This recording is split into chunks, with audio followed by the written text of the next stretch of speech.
Trending news Odisha आपण मानक स्वागत जनाऊँगी जी 18 सेप्टेम्बर 2024 आज किसी गुरुत्वपूर्ण खबर जहाँ सामना को आसूची यही लेटेस्ट खबर जानापी आम चैनल टी सब्सक्राइब और लाइक कर दिखाँ। चलतु नजर पकड़ा आज बड़ खबर उपर ओडिया रे प्रकाश पाइब आईन और डाक्तरी पुस्तक एणिकी ओडिया रे प्रकाश पाइब डाक्तरी और इंजीनियरिंग पाठ्य पुस्तक आईन बही मध्य ओडिया रे प्रकाश पाइब। यह सहित देश तथा विदेश नोबेल विजेता पुस्तक को ओडिया रे अनुवाद करा ओडिया भाषा प्रतिष्ठान को पक्षर खूब शीघ्र ए संक्रांत कार्यपंथा ग्रहण करा जनापड़ी।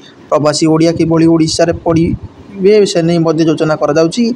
एहारी भितर सरकार पक्षर बड़ पदक्षेप ग्रहण कर विशेषकर मेडिकल तथा डाक्तरी पुस्तक ओडिया करा योजना करा इंजीनियरिंग पुस्तक मध्य ओडिया रे करा यह सहित आईन पुस्तक ओडिया रे करा आसंता कोड़िया विभाग पक्षर बैठक डक विश्व नोबेल विजेता पुस्तक को ओडिया अनुवाद करा परवर्ती मुख्य खबर आज आरंभ हो एनपीएस वात्सल्य योजना।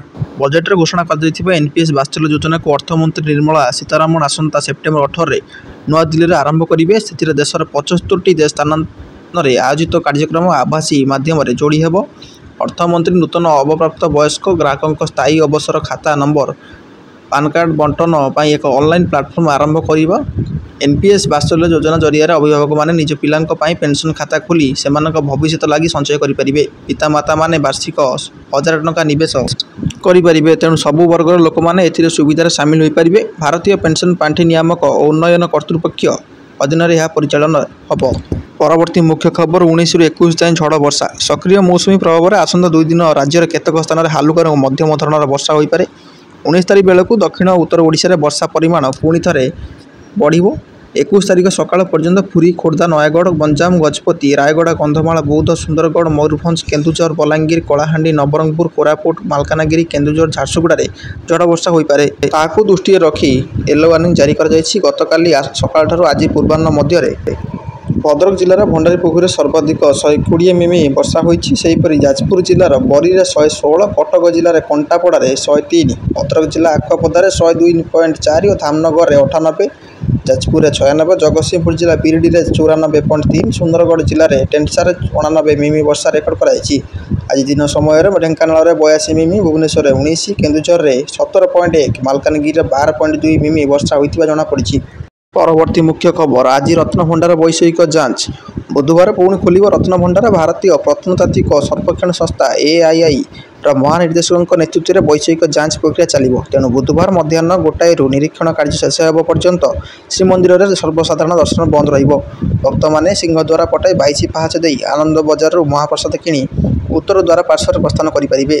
एएसआई अतिरिक्त महानिर्देशक संरक्षण नेतृत्व में CSI NGI national geophysical research institute प्राथमिक निरीक्षण सह वैषयिक सर्वेक्षण कार्य कर।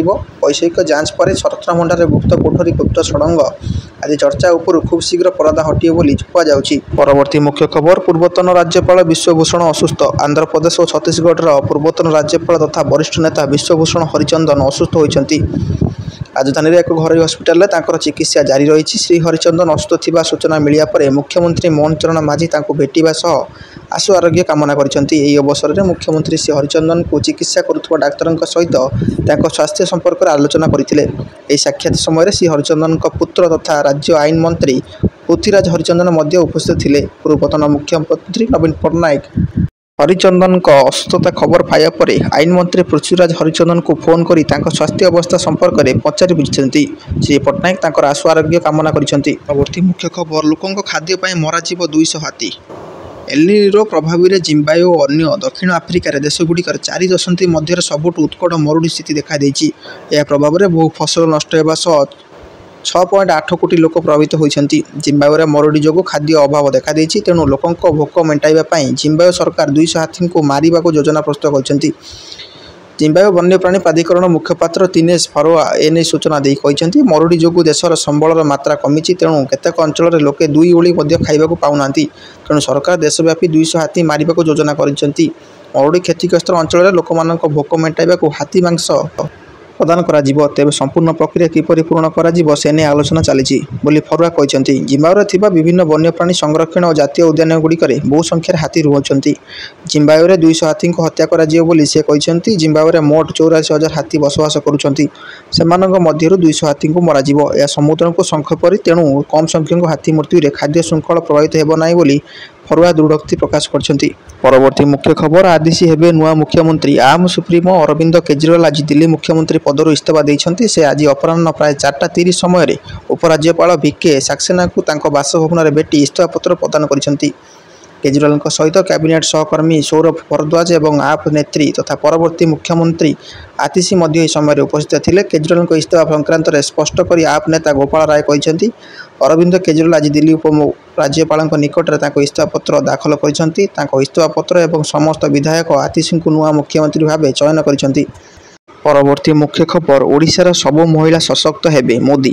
ରାଜ୍ୟର ସବୁଠାରୁ ବଡ଼ ବ୍ୟକ୍ତିଗତ ମହିଳା କେନ୍ଦ୍ରୀୟ ସୁଭଦ୍ରା ଯୋଜନାକୁ ପ୍ରଧାନମନ୍ତ୍ରୀ ନରେନ୍ଦ୍ର ମୋଦି ଶୁଭାରମ୍ଭ କରିଛନ୍ତି। ପ୍ରଥମ ଦିନରେ ପ୍ରଧାନମନ୍ତ୍ରୀ ସୁଇଚ୍ ଟିପି ରାଜ୍ୟର 25,11,000 ମହିଳାଙ୍କ ବ୍ୟାଙ୍କ ଆକାଉଣ୍ଟକୁ ପ୍ରଥମ ନିମ୍ନର ଅର୍ଥ ପ୍ରଦାନ କରିଛନ୍ତି। ଯେଉଁ ମହିଳାମାନଙ୍କ ଆକାଉଣ୍ଟକୁ ପୂର୍ବରୁ 1 ଟଙ୍କା ପଠାଯାଇଥିଲା ସେମାନଙ୍କ ବ୍ୟାଙ୍କ ଆକାଉଣ୍ଟକୁ 4,999 ଟଙ୍କା ଏବଂ ଅନ୍ୟମାନଙ୍କ ଆକାଉଣ୍ଟକୁ 5,000 ଟଙ୍କା ପ୍ରଦାନ କରାଯାଇଛି। ଏହିପରି ଆଜି 12,50,55,000 ଟଙ୍କା ମହିଳାଙ୍କ ବ୍ୟାଙ୍କ ଆକାଉଣ୍ଟରେ ଜମା ହୋଇଛି।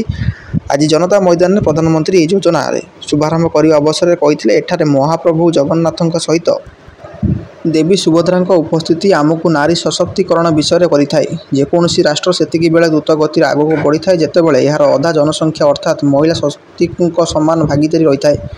ମହିଳାଙ୍କ ଉନ୍ନତି ଏବଂ ସେମାନଙ୍କ ସଶକ୍ତିକରଣ ହିଁ ଓଡ଼ିଶା ବିକାଶର ମୂଳ ମନ୍ତ୍ର ହେବ। ମା ସୁଭଦ୍ରାଙ୍କ ନିକଟରେ ପ୍ରାର୍ଥନା କରୁଛି, ଏହି ଯୋଜନା ମା ଓ ଭଉଣୀମାନଙ୍କୁ ସଶକ୍ତ କରୁ। ଡବଲ ଇଞ୍ଜିନ୍ ସରକାର ଓଡ଼ିଶାକୁ ବିକାଶର ନୂଆ ଶିଖରରେ ପହଞ୍ଚାଇବ। ଏହିପରି ସମସ୍ତ ବଡ଼ ଖବର ଜାଣି ଆଗରେ ରହିବା ପାଇଁ ଚ୍ୟାନେଲଟିକୁ ସବସ୍କ୍ରାଇବ୍ କରିନିଅନ୍ତୁ।